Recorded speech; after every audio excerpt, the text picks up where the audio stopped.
Hello everyone. Today I'd like to show you how to write I miss you. I miss you.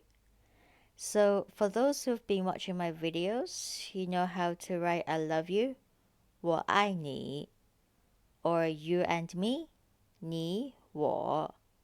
So this one I miss you in Chinese for I, 我, and you, 你. So in the middle, the verb miss, we use a Chinese character, xiǎng, xiǎng, which means think. So here, together, 我想你，我想你，我想你, which literally means I think about you. I'm thinking of you. So here, 我想你. So three characters, they have the third tone.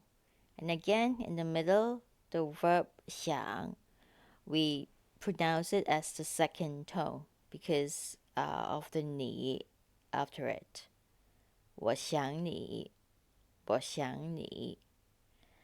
So with this same structure, you can use it to replace with some other verbs and to make your own sentences.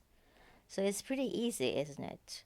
So I hope you enjoyed this video and please check out other videos as well. Thank you so much for watching. Bye.